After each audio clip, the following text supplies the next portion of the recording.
प्रदर्शना W पाठ पद संख्या 557।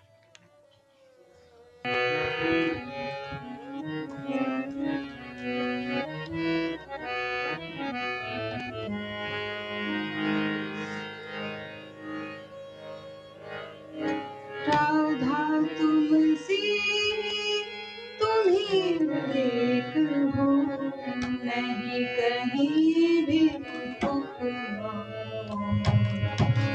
राधा तुमसे तुम्ही एक हो, नहीं कहीं भी उपमा। लहराता अत्यंत सुधारस सागर जिसका और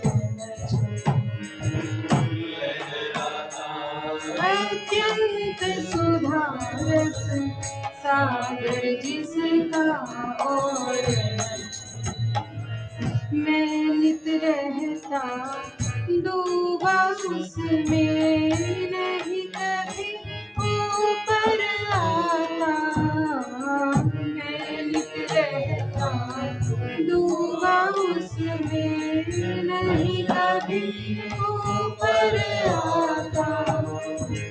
कभी तुम्हारी ही इच्छा से हूँ लहरों में लहराता। कभी तुम्हारी ही इच्छा से हूँ लहरों पर वे लहरें भी गाती है, एक तुम्हारा रम्य महल। पर वे लहरें भी गाती है, एक तुम्हारा रम्य महल। उनका सब सौंदर्य और माधुर्य तुम्हारा ही है। उनका सब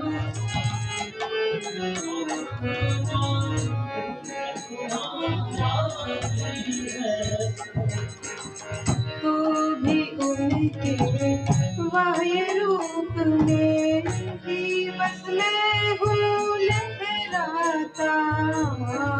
तो भी उनके बाह्य रूप में ही बस मैं लहराता।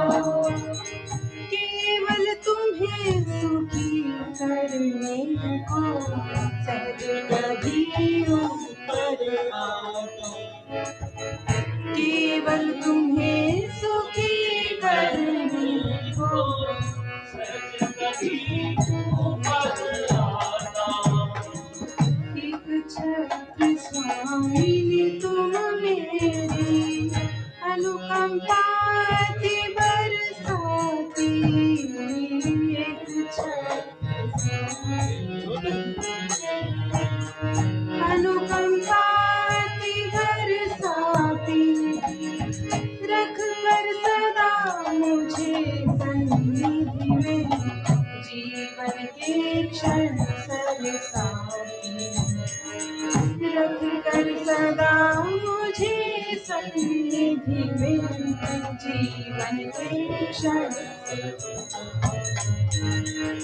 अमित नेत्र से गुण दर्शन कर सदा सराहा ही करती। अमित नेत्र से दर्शन कर सदा सराहा ही करती। सदा बढ़ाती सुख अनुपम रस अमित में करती। सदा बढ़ाती सुख अनुपम रस अमित। सदा सदा मैं सदा तुम्हारा, नहीं करा कोई भी अन्य। सदा सदा मैं सदा तुम्हारा, नहीं करा कोई भी अन्य। कहीं जरा भी कर पाता अधिकार उस पर सदा अनन्य, कहीं जरा भी कर पाता अधिकार ना। जैसे मुझे नचाओगी तुम, वैसे नित्य करूँगा नृत्य।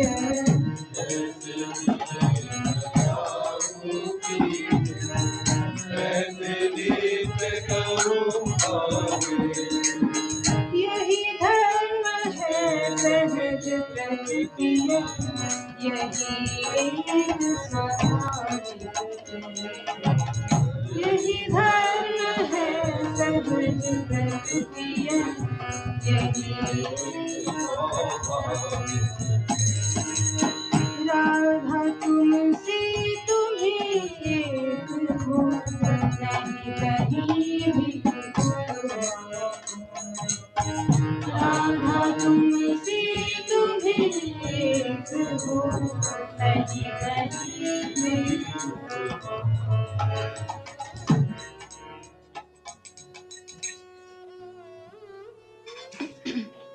तुम हो यंत्री वाला, ये कल करवा नहीं ये बहुत बड़ा था ये वाला, तो पुरुष में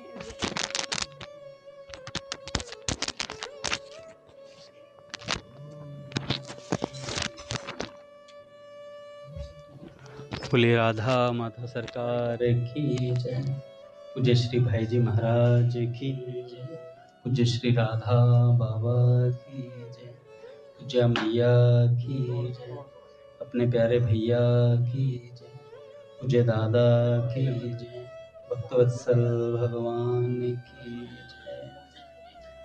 हरि बोल। बड़े सौभाग्य का क्षण है कि आज भी हमें सत्संग और कीर्तन का परम लाभ प्राप्त हुआ।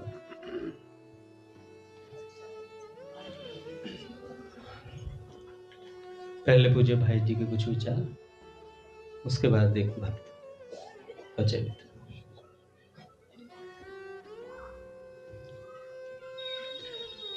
भाई जी कहते हैं,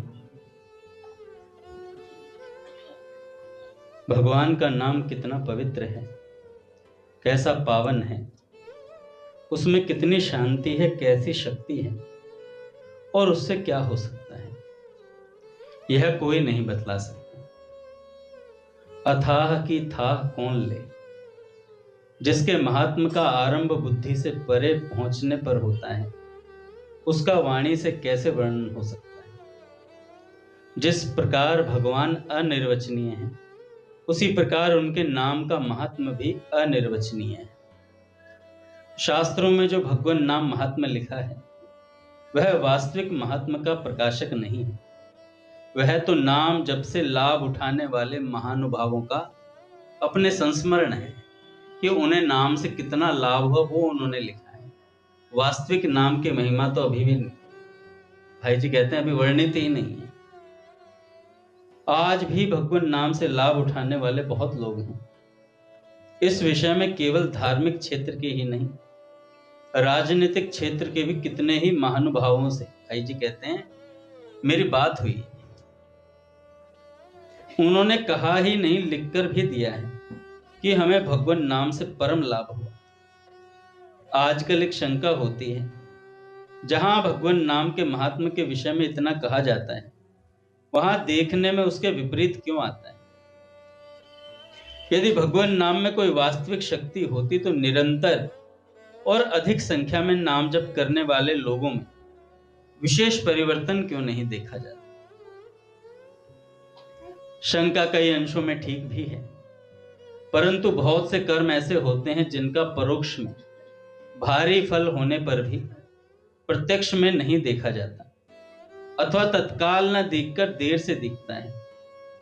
कई बार पूर्ण फल न होने के कारण आंशिक रूप में होने वाले फल का पता नहीं लगता। एक आदमी बीमार है और उसके कई रोग हैं। दवा से पेट का दर्द दूर हो गया, पर अभी बुखार नहीं छूटा है। इससे क्या यह समझना चाहिए कि दवा से कोई लाभ नहीं हुआ?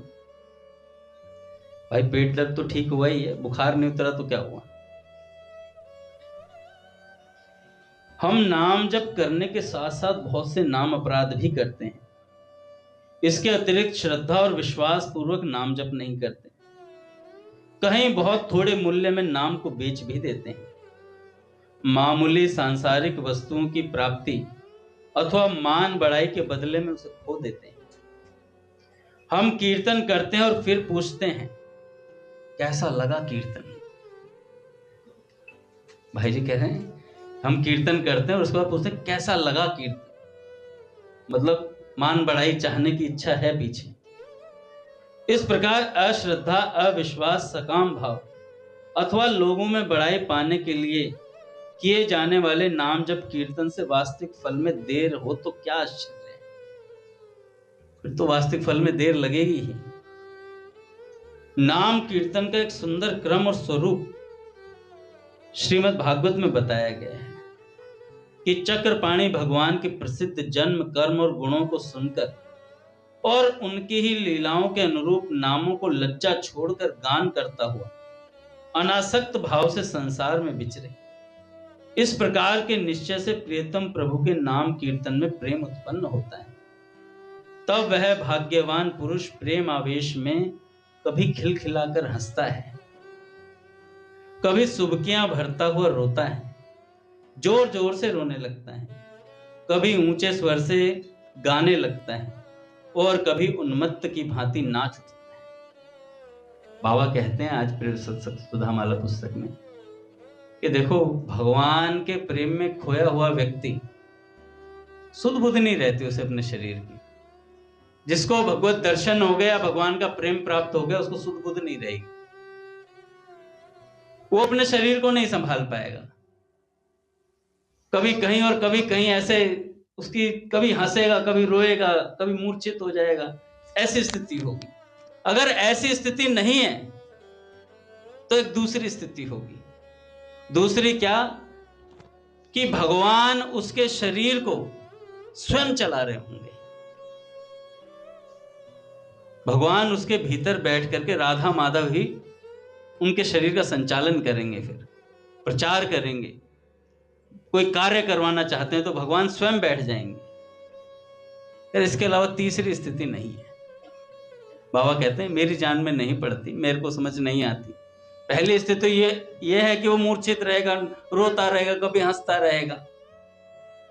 और दूसरी स्थिति ये है कि अगर ऐसा नहीं हो रहा है तो वो इतने उच्च कोटि का भगवत भक्त है, इतनी उच्च कोटि का सिद्ध संत है कि भगवान उसके धर्मी बने हुए हैं, उसके सारे धर्मों का पालन स्वयं भगवान संचालित कर रहे हैं। तो आज मैं पढ़ रहा था तो मैंने कहा यार बात तो ठीक कह रहे हैं बाबूजी, बाबा। नहीं तो हम क्या करते, तीसरी स्थिति नहीं है, तीसरी नहीं है, दो ही स्थिति है।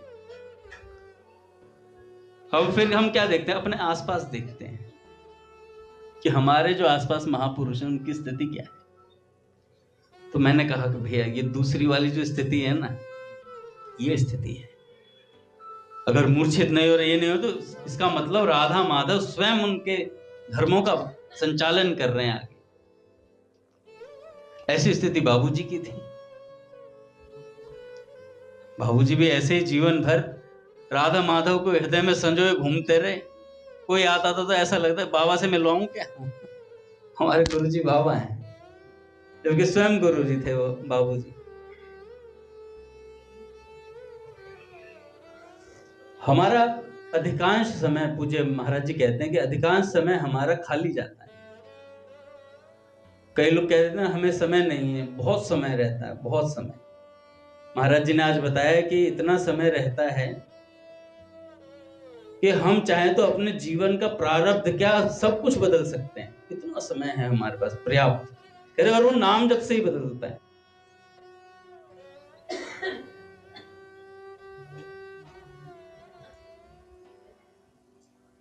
अगर सोशल मीडिया को अपने जीवन से हटा दिया जाए, महाराज जी कह रहे थे, पूज्य श्री प्रेमानंद जी महाराज वे कह रहे थे कि ये जो हम व्यर्थ की उसमें लगाते हैं ना, कभी कुछ देख लिया, कभी कुछ देख लिया, उसमें लगाते हैं जो समय लगता है, अगर वो समय हमारा भगवान के नाम में लग जाए तो आपकी एकाग्रता ऐसी हो जाएगी, आपका जीवन बदलना शुरू हो जाएगा। पर बदल नहीं रहा है, इसका मतलब है कि हम कहीं अपने समय को खर्च कर रहे हैं। पूज्य दादा होगा।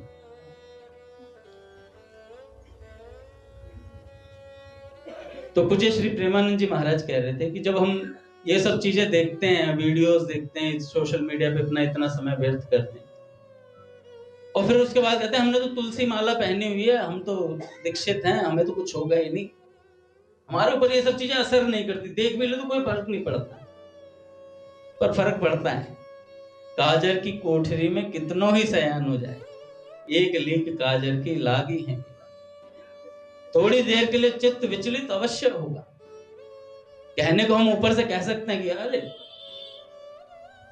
अंगद दास सिद्ध है, थोड़ी देर में गिद्ध बन जाएगा, एक शिकारी आएगा फिर वो दाना डालेगा। तो महाराज जी ने कहा कि जितना समय हम व्यर्थ करते हैं उसमें उतना समय अगर हम नाम जप में दें तो एकाग्रता बढ़ेगी और नाम से पापों का नाश होगा, और पापों का नाश होते ही आपके जीवन बदलेगा, बदलना शुरू हो जाएगा। बदल नहीं रहा है, नाम जब भी कर रहे हैं तो इसका मतलब ये है कि भी अभी हम अपनी बहुत सी सांसों को व्यर्थ गवा रहे। अपने प्रियतम भगवान के नाम कीर्तन में प्रेमावेश के कारण इस प्रकार निर्लज्ज होकर नाच उठना चाहिए, परंतु उसमें कहीं भी दिखावट या विषय आसक्ति नहीं होनी चाहिए। भगवान का नाम हमें आनंद नहीं देता, इसका कारण यह है कि हमें प्रिय नहीं है नाम। अभी आनंद नहीं देता तो इसका मतलब प्रिय नहीं। नाम प्रिय इसलिए नहीं है कि हमारा भगवान में प्रेम नहीं है। तो जिसका भगवान में प्रेम होता है तो अपने प्रियतम का नाम प्यारा लगता है, नहीं लगता? भगवान में प्रेम होता तो नाम जब प्यारा लगता। प्यारे की प्रत्येक चीज प्यारी होती है, कहीं कहीं तो उससे बढ़कर प्यारी होती है। अच्छा, अब ये मत कह देना कि भाई जी हमें डिमोटिवेट कर रहे हैं, ये मेरे शब्द नहीं है, ये भाई जी के शब्द। भाई जी आपको बोल रहे हैं, मैं नहीं बोल रहा। ये संत महापुरुष हमारे हृदय की स्थिति को अच्छे से जानते हैं, तब ये बोलते हैं। जब किन्हीं लड़के लड़की का संबंध हो जाता है तब घर में किसी से एक दूसरे का नाम सुनकर या उनके विषय में बात सुनकर हमें अपने हृदय में गुदगुदी सी होती है। भाई जी कहते हैं प्यारे का वस्त्र, प्यारे का भोजन, यहां तक कि प्यारे की फटी जूती भी प्यारी होती है। जब लौकिक प्रेम की ऐसी बात है तब भगवत प्रेम के विषय में तो कहना ही क्या है। श्रृंगवेरपुर में भरत जी भगवान के शयन के स्थान में उनके अंग से स्पर्शित कुश साथरी को देखकर प्रेमानंद में मग्न हो गए थे। अक्रूर जी भगवान के चरण चिन्हों को देखकर मग्न हो गए थे, अपनी सुध भूल गए थे। आज भी जब हम ब्रज भूमि को देखते हैं तब स्वतः ही हमें भगवान श्री कृष्ण की स्मृति हो जाती है। उसमें एक अनोखा आनंद मिलता है। प्रेम और आनंद का अविनाभावी संबंध है। जहां प्रेम है वहां आनंद है ही। इसी से गोपियों के प्रेम का महत्व है। भगवान श्री कृष्ण और श्रीमती राधा रानी इसी प्रेम और आनंद के मूर्तिमान रूप है। भगवान का जो आनंद स्वरूप है वही श्रीमती राधा है। राधा रानी के प्रेमास्पद भगवान है और भगवान की प्रेमास्पदा श्री राधा है। प्रेम का स्वभाव है तत्सुखे सुखित्वम, प्रेमास्पद के सुख में सुखी होना। यही काम और प्रेम का अंतर है। काम में अपने सुख की इच्छा है और प्रेम में प्रियतम के सुख की। राधा जी श्री कृष्ण को सुख पहुंचाने के लिए ही अवतीर्ण हुई है और अपनी सेवा से श्री कृष्ण को आनंद होता है, देखकर परम सुखी होती हैं श्री जी। इधर राधा जी को सुखी देखकर श्री कृष्ण के सुख की वृद्धि होती है और श्री कृष्ण के सुख की वृद्धि से राधा जी का सुख और भी बढ़ जाता है। इस प्रकार एक दूसरे के आनंद से दोनों का आनंद उत्तरोत्तर बढ़ता रहता है। प्रेम में यही तो विलक्षणता है, प्रति क्षण वर्धमान। हम जो संसार के दुखों से घबरा उठते हैं, इसका कारण क्या है? यही कि हम उनमें प्रेमास्पद भगवान की रुचि को, उनके विधान को नहीं देखते। अच्छा, भक्त तो क्या करता है, कष्ट देखकर भी उससे लाभ उठा लेता है, हर परिस्थिति से सीख लेता है। एक उच्च कोटि की भक्त हुई प्रेम माधुरी बाई जी, श्री सरस माधुरी जी के शिष्यों में से हुई। प्रेम माधुरी बाई जी, उनका 16 वर्ष की आयु में उनका विवाह वगैरह सब हो गया था, और 16 वर्ष की आयु में ही उनके पति का देहांत हो गया था। जब पति, अच्छा आर्य समाजी थे इनके पिताजी, घर में आर्य समाजी माहौल था सारा का सारा, तो अब रुदन करती थी क्योंकि विधवा हो गई थी, पति थे नहीं, तो पति के दुख का बड़ा हृदय पर वो आघात पहुंचा था। खूब रो रही थी। एक दिन छत पे बैठी हुई थी, इनका छत बड़ी ऊंची थी, थोड़े पैसे वाले भी थे, तो ऊंची छत पे, अपनी छत पे बैठी हुई रुदन कर रही थी, विलाप कर रही थी। तो उन्हीं की छत के सामने रासलीला चल रही थी, और रासलीला में श्री कृष्ण सुदामा जी का संवाद चल रहा था। उस श्री कृष्ण सुदामा जी के संवाद को देखकर भगवान कैसे सुदामा जी को के चरणों को पखारते हैं, कैसे गले लगाते हैं, तो ये सब देख करके उन्हें बड़ा आश्चर्य हुआ।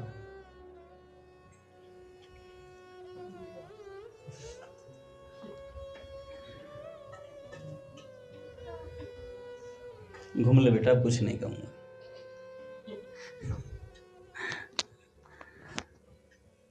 तो बड़ा आश्चर्य हुआ उन्हें, क्योंकि भगवान की लीला थी, और उन्होंने जीवन में, आर्य समाजी थे तो पहली बार जीवन में ऐसा दृश्य देखा, क्योंकि घर वाले तो आर्य समाजी थे, तो उन्हें भगवान की इन सब लीलाओं से कोई मतलब था नहीं। और जब उन्होंने पहली बार ऐसा देखा कि भगवान और भक्त का ऐसा भी संबंध होता है, तो बड़ा आश्चर्य हो, बड़ा यार कोई ऐसा भी है जो हमारे को संभाल सकता है, जो हमसे इतना प्रेम कर सकता है। ऐसा जीवन में पहली बार प्रसंग देखा।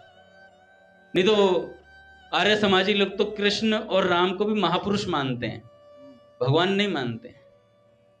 अब ऐसी बात प्रेम माधुरी जी के मन में आई तो हृदय में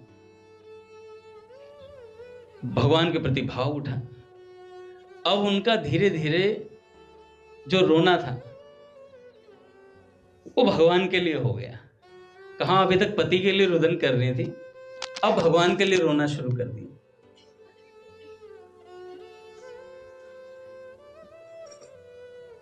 उन्हीं के मौसेरे भाई थे, इनका नाम प्रेम माधुरी बाई जी का जो घर का नाम था वो धनवंती बाई था, और इनके मौसेरे भाई थे रूप माधुरी जी, वो श्री सरस माधुरी जी के शिष्य थे। तो एक बार घर पर आए तो घर पर आकर के देखा कि रुदन कर रही हैं। अच्छा, घर वाले भी देख रहे थे कई दिनों से, जो रोना था वो थोड़ा अलग हो गया था। एक रोना दुख का होता है, एक रोना होता है कि आप किसी की याद में रो रहे हो, और थोड़ा प्रेम भाव का रोना, कह रहे हैं कि उसका रोना थोड़ा चेंज सा हो गया है। और रूप माधुरी जी आए तो वो तो देखकर ही पता कर लिया उन्होंने, ये तो कृष्ण भक्ता के लक्षण है, शायद श्री कृष्ण ने इन पर कुछ कृपा करी है, इसलिए इनकी ऐसी स्थिति है प्रेम माधुरी बाई जी की। तो उन्होंने धनवंती जी से बोला कि आप पर कृष्ण की कृपा हो गई है दीदी। तो उन्होंने कहा कि कृष्ण की कृपा? कह रहे हाँ, आपका ये जो रोना है अपने पति के लिए नहीं है, आप परम पति के लिए रुदन कर रही हैं। अब ऐसी बात उन्होंने बोली तो कहने कि भैया आपको कैसे पता चला? कह रहे बस पता चल गया। तो कहा कि अब यहां रहकर क्या कर रही हो, भजन करो। तो उन्होंने कहा कि कोई ऐसा कोई जगह नहीं है। घर वाले टोकते थे, क्योंकि रूप माधुरी जी जब से मिले थे तो उनके हाथ में माला और दे दी थी, तो माला लेकर के अपना पूरे दिन नाम जप करती थी। तो नाम जप करती तो घर वाले, अच्छा वैसे रो रही थी तो ठीक था, कोने में पड़ी हुई, अब भगवान के लिए माला लेके रोना शुरू कर दिया था। क्या है ये सब, काम धंधा क्यों नहीं करती है कुछ, हैं? 36 ताने कसने लगे। तो उन्होंने सोचा मैं ससुराल चली जाती हूँ, रूप माधुरी जी ने कहा कि आपका तो कन्यादान इन्होंने घर वालों ने कर दिया था, तो आप यहां मत रहो। उन्होंने कहा कहां जाऊं? कहे ससुराल चले जाओ। ससुराल गए तो वहां भी कौन झेले भैया। अब कुछ दिन तो सहन हुआ, माला लेके बैठी रहती पूरे दिन, काम वाम कुछ कर। निठल्ले का कहीं ठौर नहीं है। इसे निठल्ला नहीं कहते हैं। इस वाकई में भगवत प्रेम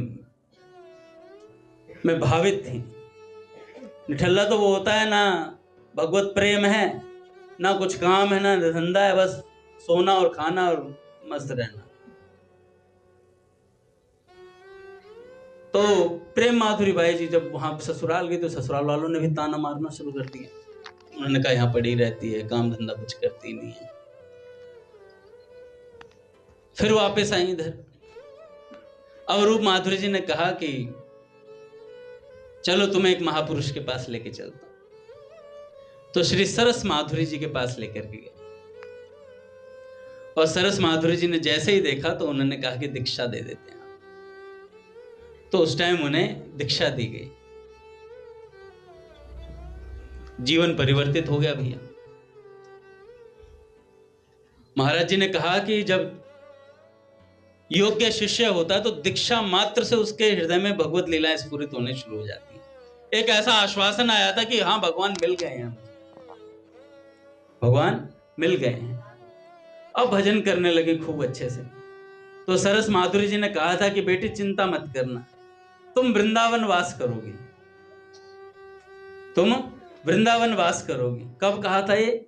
एक बार प्रेम माधुरी बाई जी जब दीक्षित हो गई थी तो एक बार बीमार पड़ी, बहुत ज्यादा बीमार पड़ी। तो पूज्य श्री सरस माधुरी जी सत्संग कर रहे थे कहीं पर, और सत्संग करते करते उनके दिमाग में आया कि प्रेम माधुरी बाई बीमार हैं बहुत ज्यादा, उस समय बीमार भी थी।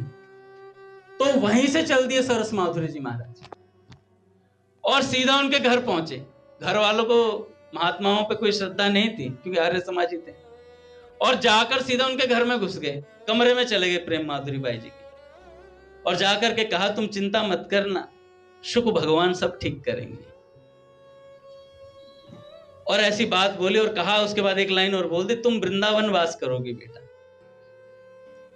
ऐसी कृपा प्रेम माधुरी बाई जी पर हो गई। अब वो चलेंगे। मैं जिस घटना पे आ रहा हूं ना कि प्रतिकूलता से कैसे सीखते हैं, किसी भी घटना से कैसे सीखते हैं। तो प्रेम माधुरी बाई जी बाप जब ऐसी स्थिति होगी तो अपने घर को छोड़कर वापस ससुराल गई। ससुराल वालों ने ताने मारे। अब कहने लगी बार बार इधर आना जाना हो रहा है, ये सब सहन नहीं कर रहे मुझे, अब मैं जाऊं तो जाऊं कहां। तो उनको एक बात याद आई कि गुरु जी ने कहा था तुम वृंदावन से वास करोगी बेटी। पर जैसे ऐसी बात मन में आई कि वृंदावन वास करोगी, तो मन में ही सोचने लगी कि 20 साल की उम्र थी, तो वृंदावन में गुजारा कैसे होगा, कैसे रहूंगी, स्त्री शरीर है। तो ये सब बातों की चिंता हो रही थी। तो सामने एक घटना घट रही थी उनके घर की। क्या घटना घट रही थी? एक लड़का लड़की आपस में प्रेम करते थे, और वो लड़की मतलब उस लड़के के साथ भाग के आ गई थी। तो उनको पुलिस वालों ने पकड़ लिया था। तो लड़की क्या कहती है पुलिस वालों से, जान ले लो, मेरे प्राण ले लो, लेकिन रहूंगी तो इसी के साथ, मेरा प्रेम सच्चा है। ऐसी बातें कर रही थी।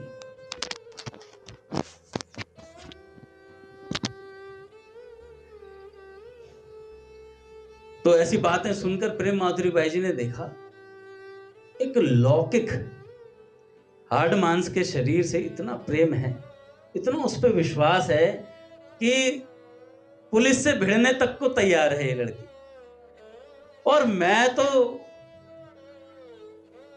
जो परम पति हैं श्री कृष्ण उनसे प्रेम करती हूं, क्या मुझे उनकी कृपा पर विश्वास नहीं?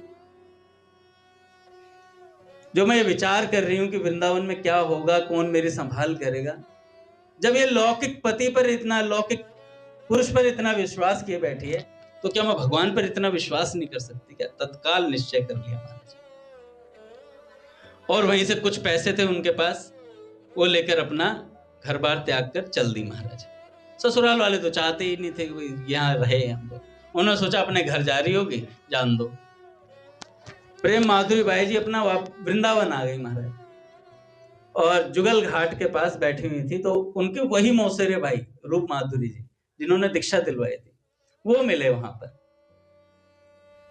उन्होंने कहा बहन तुम यहाँ, तो उन्होंने सारी घटना बताई, ऐसे ऐसे मैं यहाँ आ गई हूँ सब कुछ छोड़कर। तो उन्होंने कहा ठीक किया, बहुत बढ़िया। तो अब क्या, तो उन्होंने कहा कि भैया कोई रहने की व्यवस्था करनी है, और क्या करेंगे, भजन करना है यहीं रह करके। तो रूप माधुरी जी ने क्या किया, जुगल घाट के पास ही किसी धर्मशाला में उन्हें सस्ता किराए पे एक कमरा दिलवा दिया, कुछ पैसे थे ही उनके पास। अब उनका भजन शुरू हो गया महाराज, खूब अच्छे से भजन करना, कभी बिहारी जी, कभी राधा वल्लभ लाल, और ऐसे विचरण और भजन, और कुछ नहीं, केवल भजन विचरण सत्संग, यही उनका जीवन हो गया था। अब पैसे भी कितने दिन चलते हो, 1 महीना 2 महीने 3 महीना, इतने पैसे भी नहीं थे। अच्छा, उनके हाथ में 2 सोने की चूड़ियां थी। एक दिन ऐसे ही कुछ सेवा कर रही थी, तो उनके ध्यान पड़ा, उन्हें यह भी याद नहीं था उन्होंने सोने की चूड़ियां पहनी हुई। तो जैसे सोने की चूड़ियों पे नजर गई तो कहा कि इसे बेचकर कुछ बंदोबस्त हो सकता है। तो उस समय 1936 की बात है, उस समय उन्होंने चूड़ियां बेची, और चूड़ियां बेच करके फिर वहां पर बिहारी जी की गली के पास ही, बिहारी जी के आसपास ही उन्होंने एक जगह खरीदी जिसका नाम आज भी सुख भवन है। और वहां पर एक कमरा बनवाया, और क्योंकि रूप माधुरी जी और भी जो सरस माधुरी जी के जो शिष्य थे, गुरु भाई थे, उन सब लोगों ने, किसी ने कमरा बनवा दिया उसी में, किसी ने वहीं पंखे लगवा दिए, ऐसे करके उनकी व्यवस्था हो गई। अब वो वहां रह करके भजन करने लगी, खूब अच्छा भजन चला महाराज। धीरे धीरे धीरे धीरे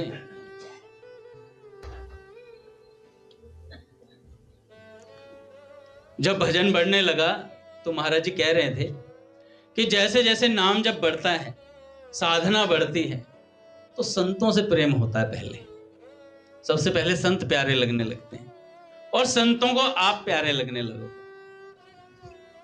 संतों को आप प्यारे लगने लगोगे। तो धीरे धीरे जब भजन बढ़ा, तो संतों का मिलना जुलना शुरू हुआ महाराज। ग्वारिया बाबा, पंडित रामकृष्ण दास बाबा जी महाराज, और भी कई ब्रज के जो सिद्ध संत थे, वो आसपास आते मिलने के लिए। और उनके साथ ही एक व्यक्ति और थे, उनके रिलेटिव में थे शायद। तो उन्होंने प्रेम माधुरी बाई जी से कहा कि मुझे दीक्षा दे दो। तो उन्होंने कहा कि मेरे को तो दीक्षा देने की आज्ञा है नहीं।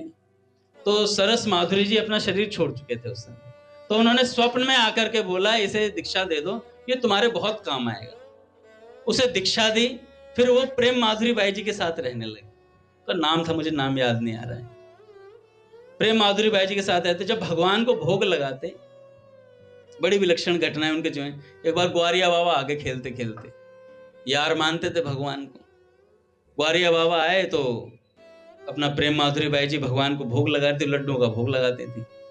तो ग्वारिया बाबा आते, जो भगवान के सामने थाली रखी होती उसमें से लड्डू उठा लेते। तो सब कहते प्रेम माधुरी बाई जी मना क्यों करती हैं, मना क्यों नहीं करती हैं? तो कहती है भगवान के यार हैं, भगवान के सखा हैं, भगवान ने बुलाया होगा तभी लड्डू उठाया, नहीं तो ऐसे अपनी मर्जी थोड़ी उठा लेते।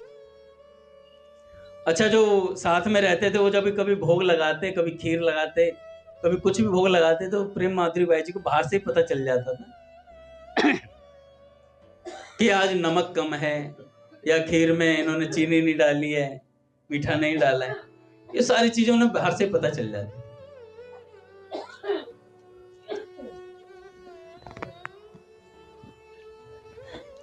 तो ऐसे प्रेम माधुरी बाई जी का जीवन इतना उच्च कोटि का जीवन हो गया महाराज। दिव्य संतों से उनका मिलना जुलना, अलग अलग संत आते उनसे मिलने के लिए, सत्संग भी होता। पर सबसे बड़ी कृपा जो थी उनके ऊपर, जिनको उन्होंने गुरु तुल्य माना, वो थे सिद्ध श्री गौरांग दास बाबा जी। और गौरांग दास बाबा जी को अपने गुरु तुल्य मानती थी। उनके यहाँ भागवत जी सुनने के लिए जाती तो गौरांग दास बाबा जब सत्संग ओवर होता तो प्रेम माधुरी बाई जी की चरण रज उठाते थे। तो सब सत्संगी कहते हैं कि बाबा आप तो स्वयं इतने सिद्ध कोटि के संत हैं, प्रेम माधुरी बाई जी की चरण रज क्यों उठाते हैं? अरे अरे तुम्हें पता नहीं है, ये गोपी है, गोपी, ये सिद्ध गोपी है। और चरण रज उठाते थे। एक बार क्या हुआ, गौरांग दास बाबा ने उनको, जो साथ में रहते थे प्रेम माधुरी बाई जी के, उनको और प्रेम माधुरी बाई जी को प्रसाद दिया, प्रसाद का डोंगा दिया। अच्छा, वो प्रसाद का डोंगा ले तो लिया, डोंगा लेते उसमें से पाया प्रसाद, तो दोनों को नशा हो गया। दिव्य समाधि जो जैसी लगती है ऐसी स्थिति होगी। पूरे वृंदावन में जिधर जाए, इधर घुसे तो उधर निकल जाए, उधर निकल जाए, तो ऐसी स्थिति हो गई। जब थोड़ा भाव का शमन हुआ तो सीधा गौरांग दास बाबा के पास पहुंची। कही बाबा प्रसाद में क्या था आज? अरे सिद्धों का प्रसाद है, एक होता है नॉर्मल प्रसाद, एक होता है महाप्रसाद। ये महाप्रसाद था, अलग अलग संतों की झूठन प्रसाद। और संत कह रहे गौरांग दास बाबा ने अपना ही झूठा दिया था, अपना ही झूठा दिया था। तो ऐसी स्थिति उनकी हो गई थी प्रेम माधुरी बाई जी। गौरांग दास बाबा जब कथा कहा करते थे तो ऐसी सिद्धाई थी उनके अंदर। एक तो मोर आता था, मोर आता और जितने श्रोता होते थे ना, और भागवत जी के सहित पहले परिक्रमा करता, उसके बाद गौरांग दास बाबा के पीछे दीवार पे बैठ जाता। बाबा कथा कहते रहते, मोर रोता रहता।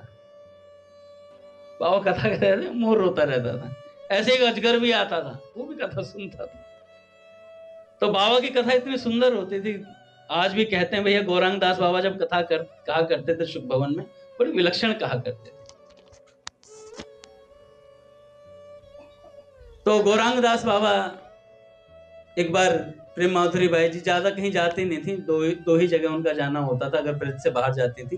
एक तो जयपुर सरस कुंज में, और एक जाती थी शुक्ताल पे, क्योंकि श्यामचरण दास बाबा जी जो हुए तो शुक संप्रदाय के हुए, तो उनका गुरु स्थान हो गया वो। और इधर सरस माधुरी जी की वजह से जयपुर में जाना होता था, सरस कुंज में। तो दो ही जगह बाहर जाया करते थे, ज्यादा बाहर नहीं जाते थे। एक बार जो साथ में रहते थे उनसे कहा चलो गिरिराज जी घूम करके आते हैं, गिरिराज जी चलते हैं होली के समय। तो गिरिराज जी गए, तो वहां पर गिरिराज जी की तलहटी में जब विचरण कर रहे थे तो एक बालक दिखाई दिया, जैसे रास बिहारी ठाकुर सजे धजे घूमते। पट खुलेंगे महाराज। श्री राम जय जय राम,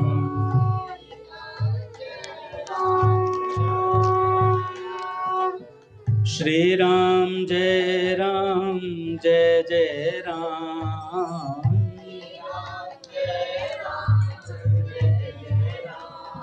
श्री राम जय जय राम,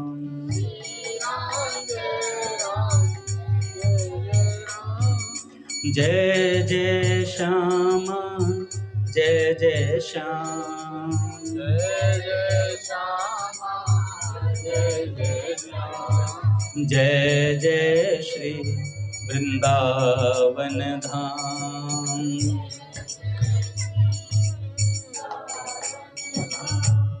जय बरसाना जय नंदगांव,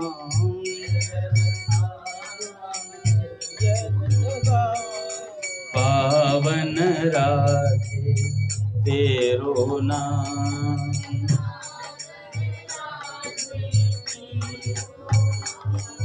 श्री राम जय जय राम,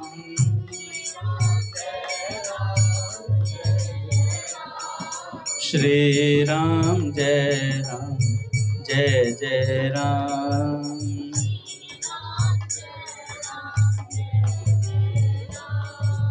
श्री राम जय जय राम।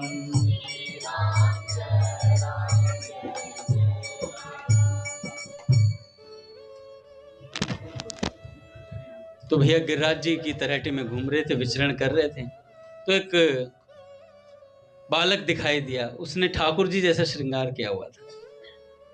अच्छा, तो उन्होंने अपने साथ जो शिष्य थे उनसे पूछा कि तुम्हें कुछ दिखाई दे रहा है? कह रहे मुझे तो कुछ नहीं दिख रहा। वो सिर्फ उन्हें ही दिखाई दिया था। अच्छा, जाकर देखा तो गिरिराज जी की तलहटी में जतिपुरा में ठाकुर जी के जब दर्शन करने लगे तो जो श्रृंगार उस बालक ने किया हुआ था वही श्रृंगार ठाकुर जी ने करा हुआ था, उसी कलर का वो सब कुछ। तो ये घटना उनके जीवन में विलक्षण घटी। उसके बाद वो बरसाना भी गई, नंदगांव भी गई। तो पूरा भ्रमण करके जब वापस पहुंची तो गौरांग दास बाबा ने पूछा कि बेटी कैसी रही यात्रा? तो उन्होंने कहा बाबा बहुत बढ़िया रही। कह रहे कोई घटना है? कह रहे नहीं कोई घटना नहीं घटी, कोई घटना नहीं घटी। तो उन्होंने गौरांग दास बाबा ने कहा क्यों झूठ बोलती है, घटना नहीं घटी? गिरिराज जी में एक बालक नहीं दिखा था तुझे? अरे हाँ बाबा दिखा था एक बालक दिखा था। ऐसी बात बोली तब प्रेम माधुरी बाई जी को लगा बाबा तो सब जगह दृष्टि रखते हैं, बाबा को सब पता रहता है।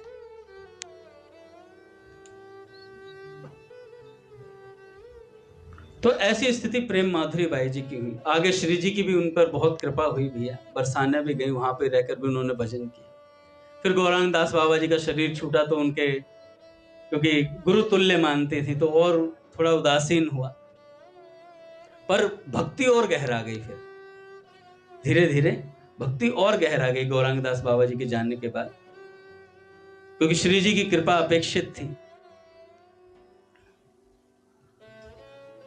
तो ऐसे जो संसार के किसी काम का नहीं रहता ना महाराज, रही ना काहू काम की सी स्थिति हो जाती है।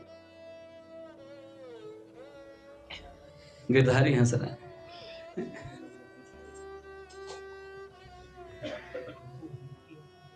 एक बार पूज्य भक्तमाली जी महाराज के पास काका लक्ष्मी नारायण मंदिर में नया नया साधु आया, और नया नया साधु आया था तो भाई अपना भजन सत्संग में उनका बहुत मन था।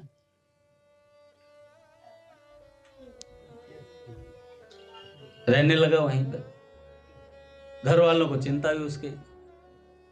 आए पूछे भक्तमाली जी महाराज से, बोला कि भैया ऐसे ऐसे हमारा लड़का है और आपके यहाँ आकर के साधु बन गए, 21-22 साल का वो था। तो भक्तमाली जी महाराज से उनके घर वालों ने गुजारिश करी और बोला कि गुरुजी ऐसे ऐसे हमारा लड़का आ गया, वो साधु बन गया, बताओ कोई उम्र है साधु बनने की? करे भैया तुम्हारा लड़का है। भक्तमाली जी महाराज सहज रहते थे, यार जाहि विधि राखे राम ताहि विधि रही, उनकी रीति थी बिल्कुल। भैया तुम्हारा लड़का है, ले जाओ उठा करके आया था तो। वो लड़का आया पूज्य भक्तमाली जी महाराज के, महाराज जी से आकर के, महाराज जी ऐसे ऐसे घर वाले आ गए हैं और हम भजन करना चाहते हैं, घर वाले मुझे घर ले जाएंगे, वापस उसी संसार में डाल देंगे।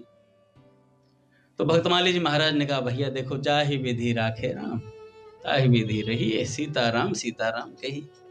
पक्के हो गए तो कोई तुम्हें रोक नहीं पाएगा, वापस आ जाओगे, और कच्चे हो गए तो भैया संसार एंजॉय। अब चले गए तो दो बड़ा भाई था, उसकी शादी हो रखी थी। काका घर में 2 कमरे थे, बाहर चौक था, बरामदा था। गया भाई और एक कमरे पे कब्जा कर लिया और अंदर से उसे कर लिया बंद। बाहर ही ना निकले पूरे दिन। उनकी माता का बड़ा चाव था, छोटे बेटे से लाड होता भी ज्यादा है माओ का।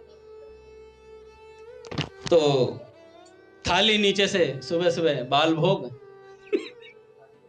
फिर राजभोग, फिर उत्थापन, फिर रात्रि में शयन भोग। तो थाली जाती नीचे से। बंदा भी क्या करता, अपना पूरे दिन माला करता था, भजन साधन में लगाया था, वो थाली खा के और बाहर सरका देता। बादाम काजू वाजू गाल लाल हो गए। महाराज को फिर वो जैसे अपने ठाकुर जी के लिए बादाम काजू वाजू डाल के जो दूध बनता है, रात्रि में वो दूध भी आता है, तो वो पूरा फूल गया बंदा और आराम से भजन कर रहा है। जो बड़ा भाई था वो काम धंधे पे, 15 दिन तक तो झेला उसने। 15 दिन बाद, क्योंकि माँ बाप चौक में सो रहे थे आजकल, क्योंकि कब्जा उसने कर लिया था कमरे पे, और बड़ा भाई अपना कमरा छोड़ेगा नहीं, तो चौक में बैठे हुए थे। तो उन्होंने कहा देखो क्या स्थिति हो गई है, जब से ही आया तुम चौक में पड़े हुए हो, काम धाम ये कुछ करता नहीं है, इससे कहो झाड़ू पोंछा ही कर दिया करे, मैं सोचूंगा इसी के बदले दे रहा हूँ रोटी से। ऐसी बात बोल दी। तो पिताजी ने भी कहा बेटा 10-5 दिन और देख लेते, क्या पता झाड़ू उठा ही ले। अब वो कहाँ झाड़ू उठाने वाला बंदा, आराम भजन कर। मतलब मेरे ऐसा नहीं था कि भाई अंदर कमरा रजाई ओढ़ के सो रहा हो, कि खाना खाया और सो गए, खाना वाकई में भजन कर रहा था। तो काका पिताजी जब 1 महीना हो गया, पिताजी गए, भाई दरवाजा खोल। क्या बात है पिताजी? कह रहे बात ऐसी है यार, साधु लोग ना आश्रम में ही ठीक रहते हैं, साधु लोग आश्रम में ठीक रहते हैं, यहाँ भजन नहीं होगा। घर में रह के किसी ने भजन किया है क्या? कह रहे पिताजी ज्ञान हो गया क्या? कह रहे हाँ बेटा, बाहर आ जा, तो वहीं चला जा, उल्टा वहीं चला गया भैया अपना आराम से। महाराज जी बड़े प्रसन्न हुए, पक्का था चेला। एक चेला और आया था, ये घटना साथ में याद आती है, जब भी याद आती है मुझे। काका एक अयोध्या की साइड किसी गांव से एक नया नया लड़का, दादा सुदामा कुटी इधर आ गया भजन करने के लिए। भजन करने के लिए आया तो अपना आश्रम था भैया, उसने सोचा था आश्रम में रह रहे हैं तो आश्रम में अपना आराम से 3 टाइम खाने को मिलेगा, भंडारे होते ही रहते हैं, दे पूरी पे पूरी।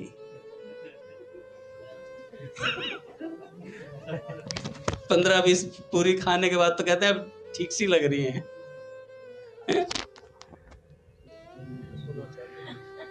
तो अपना खूब खाए पिए और आराम से घूम रहा था। एक दिन बीमार पड़ गया। पूज्य महाराज जी कह रहे थे, एक बात तो नहीं बता सकता मैं, लेकिन दूसरी बता देता हूँ। कोई पहाड़ी बाबा सरकार अच्छे से फिटनेस बनाते थे बालकों की। पहाड़ी बाबा सरकार को कोई ये नहीं बताता था कि मुझे बुखार चढ़ गया। अगर किसी ने बता दिया पहाड़ी बाबा सरकार को इसे बुखार हो गया, तो बाबा कहते थे इसे 4 दिन तक गोमूत्र पे रखो, सुबह दोपहर शाम जब भी इसे चाहिए गोमूत्र पिलाओ। कह रहे बाबा उससे तो 10 लग जाएंगे। कह रहे शरीर की शुद्धि से सारे दुख दूर हो जाते हैं, बीमारियां सब निकल जाती हैं, इसलिए गोमूत्र पिलाओ। नहीं भैया, सिद्ध संत थे, उनके कहने मात्र कह रहे हैं तो मतलब ठीक ही होंगे। हम पी नहीं पाते वो अलग बात है। दादा मोहता जी पिताजी ने मुझे ऋषिकेश बुला लिया। हरिदास जी साथ में थे, सज्जन साधु आदमी हो, तो उनके सामने कुछ भी रख दो, उनको कोई मतलब नहीं किसी चीज से। यहाँ मालक यूं और यूं नहीं है तो शांत बैठे हैं। तो पिताजी के कमरे में गए तो कोई रिलेटिव थे पिताजी की, तो उन्होंने कहा बेटा अंगद जी और हरिदास जी के लिए जूस लेके आओ। मैं खुश हो गया, मैं 7 नंबर तक पिताजी घुमा के लाए थे। मैं पिताजी जूस भिजवा रहे, काका 2 गिलास आगे भर के फुल। अब हरिदास जी ने तो कलर भी वैसा, मैंने कहा हो सकता है जैसे वो, अरे आंवला का नहीं, जैसे वो खस वगैरह कुछ बनाते नहीं, तो मैंने सोचा उस टाइप का रेड कलर का, रेडिश सा उसमें आ रहा था उसमें। मैं कहा ठंडाई वंडाई होगी कुछ ऐसा। तो हरिदास जी ने तो उठाया और गट पी गए। मैंने उठाया और जैसे नाक तक गया, हरिदास जी कह रहे नीचे मत लाना, ऊपर जाएगा अभी। और मैंने पी तो लिया, काका एकदम ताजा था गोमूत्र। तो जैसे ही पिया वो तो नुआया सा था, गला चीरता वो भीतर तक गया।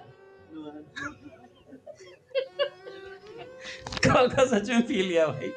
हरदास जी ने यहाँ तक ले जाने पर कहा नीचे गिलास आना ही नहीं चाहिए। और मैं भी फिर वो सत्संगी आदमी है ना, वो ईगो पे लग जाती है बात। यार हरदास जी ने कह दिया बड़े हैं तुझसे, तू अब नीचे ले जाएगा गिलास। जो जो उसमें पी लिया। उसके बाद तो गौ माता की आवाजें आ रही थी।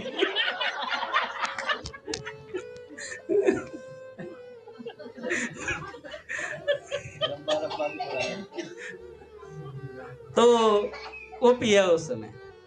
तो पहाड़ी बाबा सरकार कहते थे 4 दिन गोमूत्र पिलाओ, सब शरीर की शुद्धि होगी, सारे विकार सब खत्म, इसका बुखार उखार सब उतर जाएगा।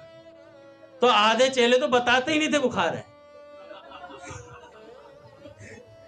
104 में भी घूम रहे हैं, महाराज जी एकदम ठीक है, आंखें लाल है, सेवा बताओ महाराज जी। तो नया नया वो बच्चा आया था, तो आया तो शुरू में जोश होता ही है व्यक्ति, जैसे हम लोगों में शुरू में जोश था। 108 माला कर रहे हैं, वृंदावन जा रहे हैं, किसी ने 208, कई तो 300, एक ने 500 भी बोल दी। मैं आया तो इसने भांग पी के माला करी। मुझे मतलब चालू हो गया था, रुका ही नहीं बंदा। कई बंदे सब काम कर रहे हैं, खा भी रहे हैं, सेवा भी दे रहे हैं, सब कर रहे हैं। मैं हमारी इकसठ नहीं हो पा रही, ये बंदा 500 माला करके बैठा है। राम नाम की भी नहीं होंगी 500 माला।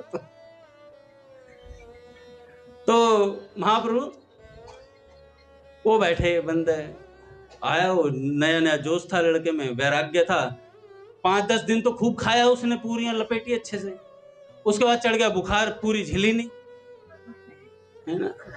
अब नहीं झिली तो बुखार चढ़ा तो फिर अपना एक कमरे में भक्तमाली जी महाराज ने कहा कि कमरे में लिटा दो, 3 टाइम की खुराक कहीं से पाउडर वाउडर वाली जो आती है, जो मलिक देता है इधर से, तो इस टाइप की दवाई दे दी। कहा वो बुखार उतर नहीं रहा। अब रहा होगा गरीब अमीर परिवार का लड़का रहा होगा। अब 2 दिन हो गए उससे कोई मिलने ना आए, बस दवाई आए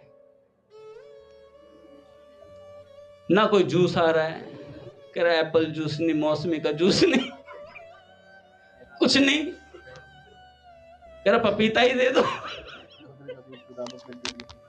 प्लेटलेट्स गिर गए, बकरी का दूध ला। कोई नहीं पूछ रहा उसे। 3-4 दिन हो गए, बड़ा परेशान बेचारा। कह रहा है हमारे माँ बाप होते तो हमारे लिए जूस लाते, सेब काट काट के देते, संतरे खिलाते, हमारे शरीर को ठीक करने का प्रयास करते। और ऐसी बातें उन्होंने ताने मारे। उन्होंने जाके भक्तमाली जी महाराज से कहा। महाराज जी ने कहा कि ठीक है, पपीते वपीते खिलाओ और इसका बैग पैक कर दो, यहां नहीं रह सकता ये, इसे जूस ही पीना है, घर भेजो इसे। बोरिया बिस्तर पैक करा, वो भी फड़ी में था। मतलब हृदय में, अरे ठीक है हमें नहीं पिलाया, 4 दिन हमें पूछा नहीं, बैग पैक करो, हम बैग पैक कर लेंगे, चलो हम जा रहे हैं, अपने घर वापस जा रहे हैं। 2-2.5 साल हो गए थे आश्रम में रहते हुए। अब घर गए, गांव में हाहाकार पहले मचा दिया था कि बाबा बन गया, भाई हमारा लड़का बाबा बन गया। तो पूरे उसमें गांव में प्रचार हो गया था, भैया महात्मा बन गया इसका लड़का। तो और वो लड़का वो वापस आ गया, कह रहे पापा विवाह करना है।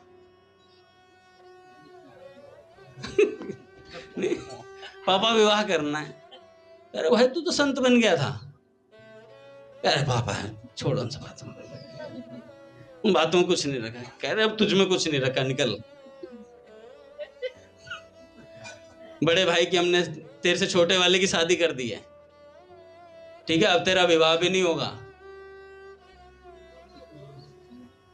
तो जा करके अपने भाई की पत्नी से, वो बड़ा भाई था शायद, तो कह रहा कि भाभी हमारा विवाह करवा दो। तो भाभी ने कहा भाई विवाह तो करवा देंगे हम, वो तैयार बैठी थी रिश्ता करवाने को। कह भाभी अपनी छोटी बहन से ही करवा दो। कह रहा हाँ हो जाएगा।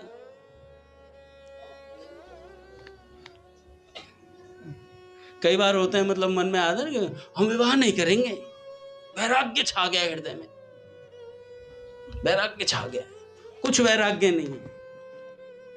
बिल्ली कब तक सियानी, जब तक चूहा नहीं देखा। हम तो हलवा खाते ही नहीं जी, अबे मिलता ही नहीं।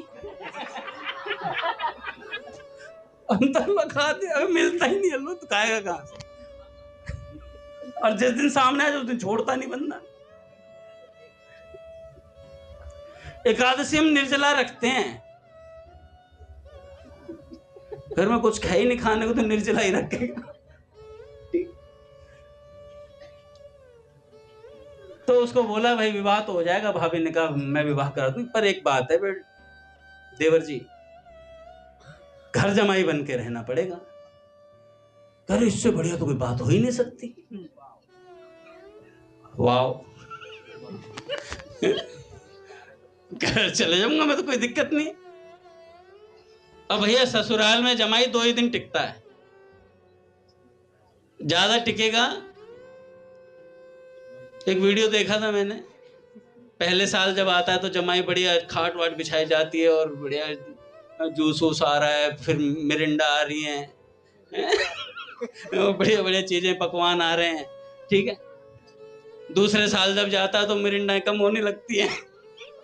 तीसरे साल जाता है तो बस मिठाई विठाई रखी होती है। 5 साल जब हो जाता है ना, उसके बाद कुछ नहीं मिलता, खाट पे दरी भी नहीं होती है, पांद पे बैठे उसमें कुछ नहीं मिलता। तो खुशी खुशी चला गया दादा। महाराज जी सुना रहे थे पूज्य मलुकपीठ सरकार। तो जब चला गया 3 दिन तक तो बहुत खातिरदारी हुई, जमाई जी बैठिए, ये है वो। चौथे दिन का खेत में निकल ले, खेत में काम करवाना है। और महाराज घुटनों तक गहरा में घूम रहा है, कीचड़ में खेत में घूम रहा है घुटनों तक। तो पूज्य मलुकपीठ सरकार कह रहे थे कहाँ तो भजन करने आया था, जूस के चक्कर में वो कीचड़ में खड़ा घुटनों तक। निकल गया वैराग्य सारा 2 मिनट में। तो भैया कच्चा वैराग्य ठीक नहीं रहता, पका लो उसे। पूज्य महाराज जी कह रहे थे पकेगा कैसे, सत्संग सुनो। महाराज जी ने कहा अभी कोई आके कहता है ना महाराज जी हमें दीक्षा दे दो, अबे दीक्षा है क्या जो कड़ी दे दूं? पहले 35-40 कथा सुन, भक्तमाल सुन, भागवत जी सुन, रामचरितमानस सुन, उसके बाद संतों का स्वरूप समझ में आएगा, भगवान वस्तु क्या है वो बात समझ में आएगी। तब जाकर के कहीं निश्चय होगा कि हाँ मुझे गुरु धारण करना है और कोई संत पसंद आएगा तुम्हें, ठीक है। उसके बाद हमें तुम्हारे मन में निश्चय होगा कि हाँ मुझे शरणागति लेनी है, मुझे भजन ही करना है। पहले तो भजन का निश्चय कर, फिर उसके बाद गुरु धारण करना।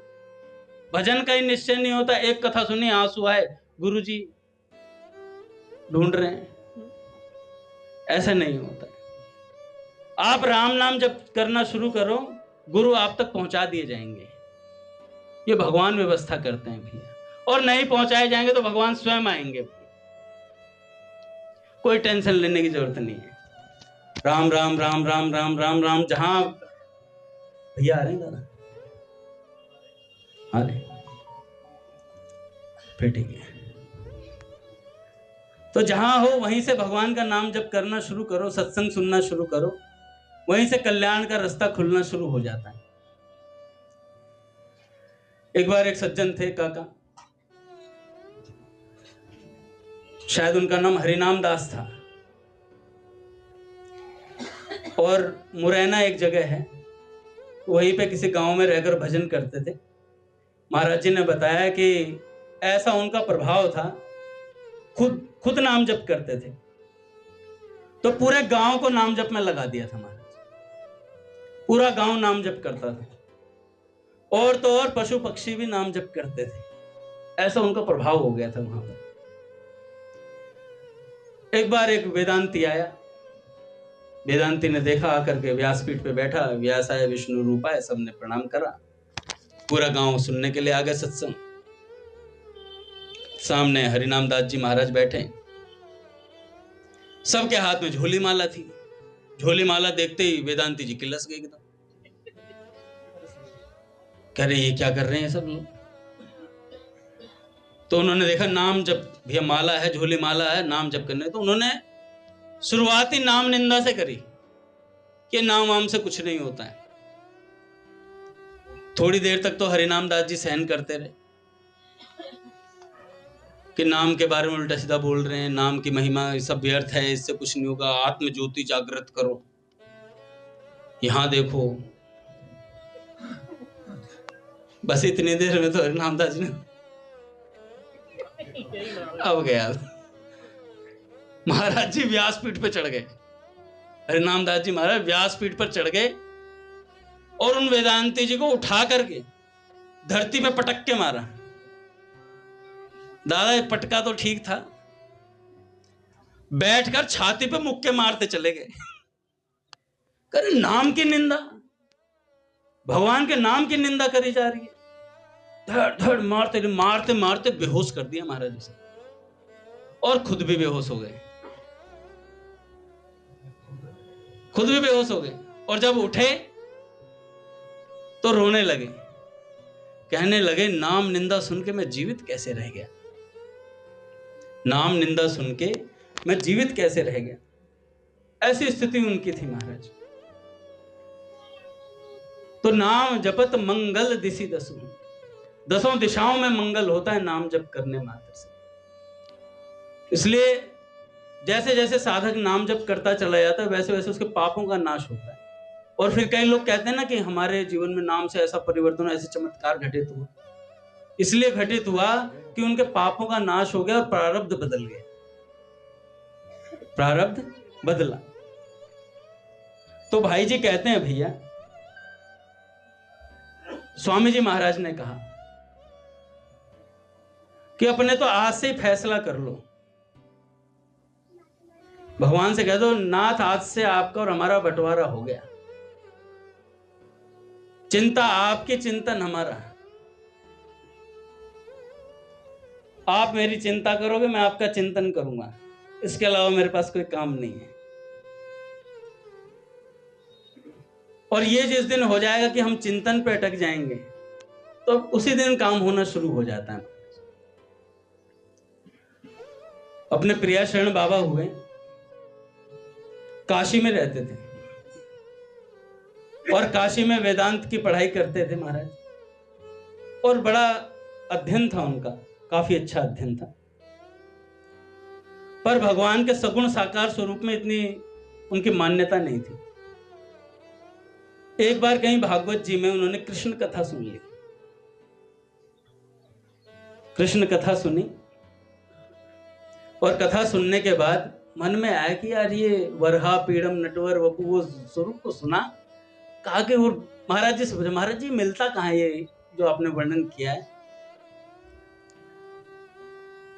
ये मिलते कहाँ है? तो उन्होंने कहा कि भैया अगर इन भगवान से पूज्य भैया,